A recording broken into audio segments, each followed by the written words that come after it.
आनंदाची गोष्ट सगळ्यांसमोर आपण आणली. जोरदार टाळ्या, टाळ्यांचा आवाज फार करतो. मीडियामध्ये टाळ्या कमी वाजवतात. रिंकू, कसं वाटतंय आज या ठिकाणी? सगळ्यांना नमस्कार. सगळ्यांना नमस्कार आणि थँक्यू की तुम्ही सगळे आज इथे आलात. अर्थात खूप छान वाटतंय कारण सगळ्यांनी खूप कष्ट केलं या फिल्मच्या मागे आणि सगळ्यांनी खूप प्रामाणिकपणे काम केलं. त्याच्यामुळे मला असं वाटतं की आपली पहिली फिल्म येते तेव्हा ते आपलं बाळ असतं असं ते आहे. मी दीपक सरांशी पण बोलत होते आणि माझ्याही ही खूप जवळची फिल्म आहे. त्याच्यामुळे आता खूप आनंद होतोय की ती लवकरात लवकर लोकांच्या आम्ही हातात देणार आहोत आणि मी खूप एक्सायटेड आहे की त्यांना ट्रेलर कसा वाटतोय आणि फिल्म पुढे जाऊन कशी वाटेल हे बघायला. बरं, आता आपण आता म्हणाला की ते बाळ असतं आपलं.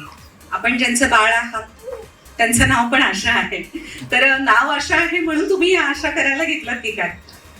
खरं सांगायचं तर पहिल्यांदा मला तेच कनेक्ट झालं कारण फिल्मचं नाव आणि माझ्या आईचं नाव पण आशा आहे आणि माझी आई पण सरकारी शिक्षिका आहे. सो त्या दोघांची कामही खूप सिमिलर आहे. त्याच्यामुळे घर, मूल, संसार सांभाळून काम सांभाळणं आणि मालतीचाही स्ट्रगल तसाच आहे.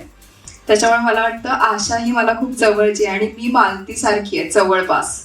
त्याच्यामुळे मला हे सगळंच जवळच आहे. अरे वा, छान. आता सैराट मधली आरची ती पण थोडीशी बंडखोर भूमिका होती, यातही आहे, पण ती अधिक शांत, अंतर्गत, जबाबदारी, सगळ्या जाणीवा असलेली ही तुमची भूमिका आहे. तर ही साकारताना काही आव्हानं आली का, तयारी वगैरे?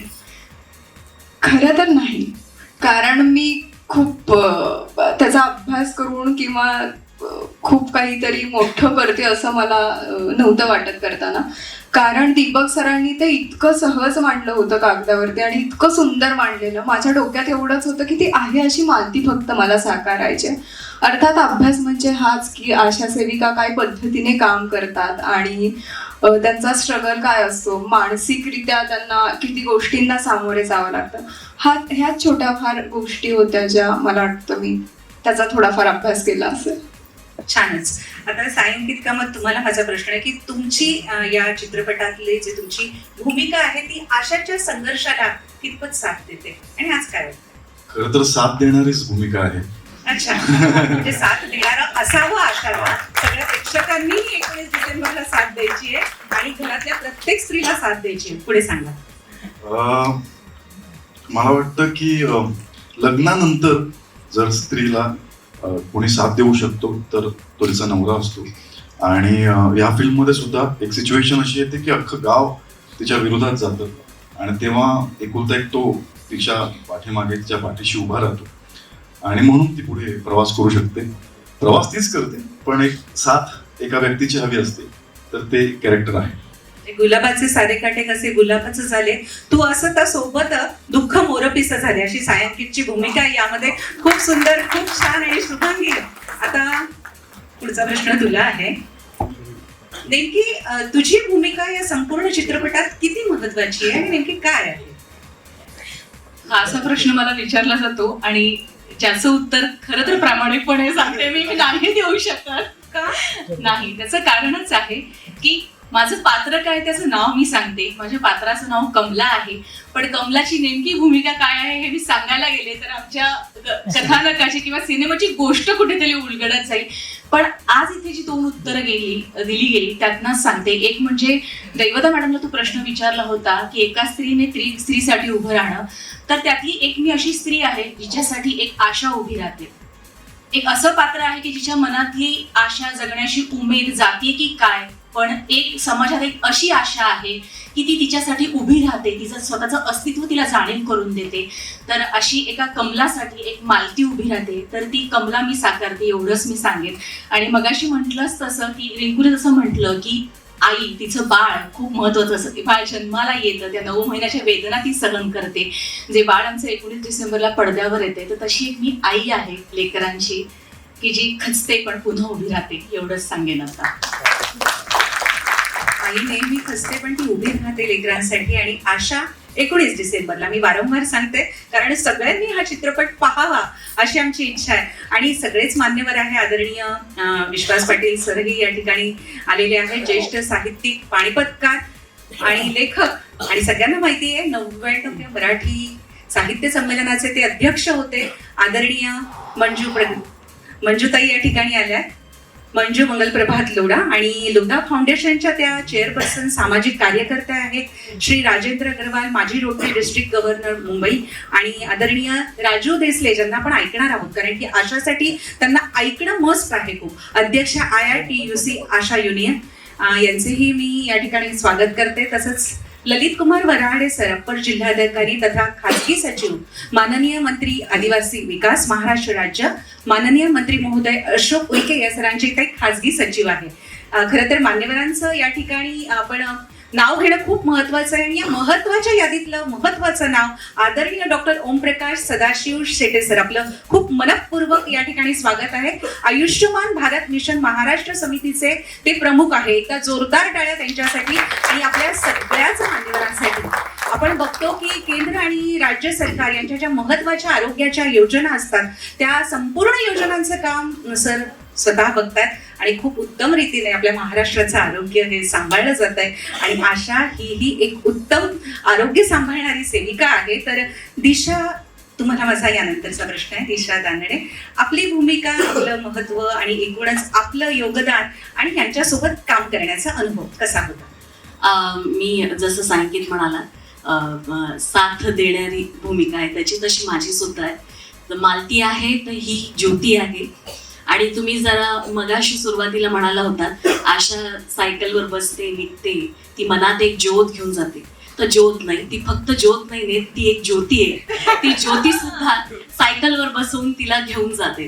कदाचित ज्योती तेवढी उत्सुक नसेल कारण खूपशा गोष्टी तिच्या घराच्या सगळ्या ज्या काही बायकांना सगळं सांभाळावं लागेल. पण मालती तिची एक अशी मैत्रीण आहे की जी ज्योतीला हाताला धरून बकोटीला टाकून चल ग असं करणारी, आणि हिला मी मैत्रीण म्हणून अगं बाई तू चल ग, आम्ही एकमेकींना चल ग करून आम्ही सायकलवरचा जो प्रवास करतो. आणि अनुभव म्हणाल तर मला रिंकूने सांगावं की सायकल आपण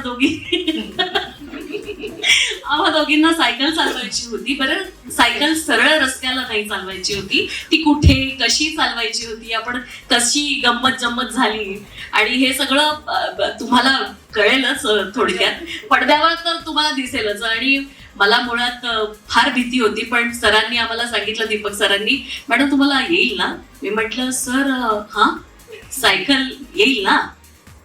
हां. मग ती थोडी प्रॅक्टिस केल्यानंतर आणि आम्ही दोघींनी एकत्र प्रॅक्टिस केल्यावर मग थोडीशी भीती गेली. आणि जी सुसाट सायकल चालवली आहे की खूप मजा आली चित्रपट शूटच्या दरम्यान, आणि ती तुम्हाला दिसेलच पडद्यावर. तर मला एवढंच म्हणायचंय ही जी जोडगोळी आहे ना ही वेगळी आहे मालती आणि ज्योतीची, ती तुम्ही नक्की एन्जॉय कराल असं मला खूप वाटतं. थँक्यू. दिशा, आपण योग्य दिशेने आशाला घेऊन गेल्यात असं म्हणायला हरकत नाही. आपली भूमिका तशीच आहे त्यामध्ये. हो. आणि जसं रिंकू म्हणाली ना की तिच्या आईचं नाव आशा आहे म्हणून तिने हा कुठेतरी चित्रपट करायचं तिचं झालं किंवा तिला असं वाटलं की नाही करावा, तसं माझ्या बाबतीत पण झालंय. माझ्या पण आईचं नाव आशा आहे आणि ते कुठेतरी माहित नाही असं खूप आतनं आलं की नाही आपण करूया, आपण हा चित्रपट करूया. तर मला तेवढंच कनेक्ट झालं आणि ती खूप छान आमच्यात नंतर एक गोष्ट आणि ती बॉन्डिंग झाली. सो आता 19 डिसेंबरला सगळ्यांना कळेल की आम्ही खूप प्रेमाने हा चित्रपट बनवलाय आणि तुम्हाला बघताना खरंच खूप आनंद होईल आणि तुम्हाला हा आमचा भावनिक प्रवास दिसेल आणि आमच्या जेन्युइन प्रयत्नांना तुम्ही यश मिळवून द्याल याची मला खात्री आहे. धन्यवाद. धन्यवाद दिशा. यानंतर हर्षा गुप्ते, आपल्याला माझा प्रश्न आहे की आपली भूमिका आणि आर्ची सोबत, सायंकित सोबत, सगळ्या टीम सोबत, दिग्दर्शकांसोबत काम करण्याचा अनुभव कसा होता? सगळ्यात आधी माझी भूमिका म्हणजे पाठिंबा न देणारी भूमिका आहे. बाकी सगळ्यांच्या बरोबरचा कामाचा अनुभव अगदीच छान होता. म्हणजे रिंकू बरोबर काम करताना जरा मला असं वाटलं होतं की ही कशी वागेल वगैरे. किती वाटली? हो, पहिल्याच दिवशी अरे ही कशी वागेल, स्टार होती बाबा पण नाही, she is very much down to earth मुलगी, म्हणजे अगदी नेक्स्ट डोअर गर्ल म्हणून आपण. इतका छान अनुभव आहे तिच्या बरोबरच्या कामाचा. की हिच्या बरोबर तर काही काम नव्हतंच माझं. नाही तुम्ही वेगळ्याच होता. माझं फक्त रिंकू सायंकित, रिंकूचे बाबा आणि गावकरी. तर ह्या सिनेमामध्ये माझं पाठिंबा न देणारं, सहाय्य न करणारं असं कॅरेक्टर होतं. सरांनी खूप छान करून घेतलं. जी प्रत्येक घरात असते ती खडूस सासू. हा, आणि मला सवय आहे ना खडूसगिरी करायची, त्यामुळे मला विशेष त्रास नाही झाला हे कॅरेक्टर करताना. रेग्युलर आहे माझं म्हणजे. पण पडद्यावर अप्रतिम जोडी ही सुद्धा आहे. Yes. यू विल एन्जॉय त्या दोघींचं जे काही पडद्यावर रंगतंय ना ते कमाल. शुभांगी माहिती ना आता, माहिती आता काय रंगतंय? पडद्यावरची ह्या दोघींची जोडी अप्रतिम आहे. म्हणजे जी काय धमाल या दोघींनी पडद्यावर उडवली आहे ना ती केवळ अशक्य आहे. सो 19 डिसेंबरला बघा म्हणजे बघाच. बरं हा, थँक्स यू असं म्हटलं मी. Thanks you. Thanks you. Thanks you.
Marathi मनोरंजन सृष्टीमधील मालिका, चित्रपट, नाटक तसेच कलाकारांबद्दलच्या नवीन अपडेट्स जाणून घेण्यासाठी नक्की सबस्क्राईब करा इट्स मज्जा मराठी या आपल्या नवीन यूट्यूब चॅनलला.